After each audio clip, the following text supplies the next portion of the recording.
daripada Mam Suki Roko Romo. Okey, Puan Mama Suki ke?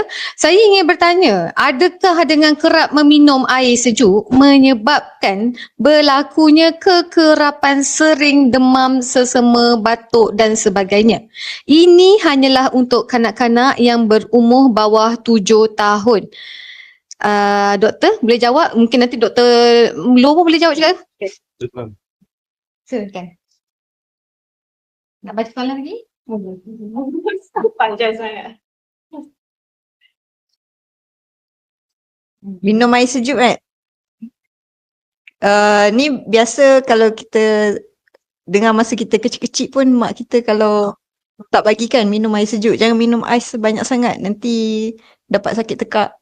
Dapat batuk sesama. So actually kalau ikut in medical punya knowledge, sebenarnya tak ada correlation lah.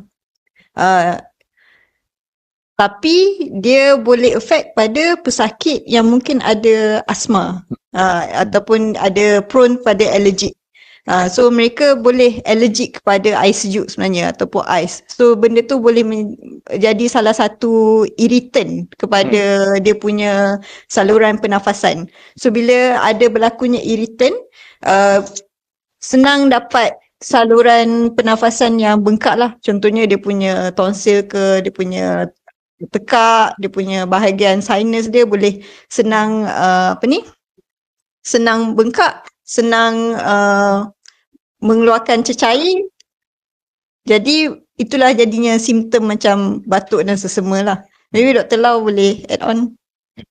Ya, apa yang Dr. Mai tadi terangkan setuju actually. Tapi secara general parents memang kita elakkan lah. Kalau boleh memang saya buat panggil anak jangan minum. Biasa kita tak nak bagi dia satu tabiat juga. Sebenarnya daripada segi perubatan dia tak berkenan sangat kalau macam purely menyebabkan dia sakit semua. Tapi dari segi ibu bapa memang kita tak galakkan sebab kita masih galakkan air suam. I think that's more towards the behavior we want to teaching our children. Pada dalam sama saya just to re-highlight. Memang kalau memang ada penyakit asma, resdung, allergic rhinitis, di mana semua benda ni kita panggil co-trigger.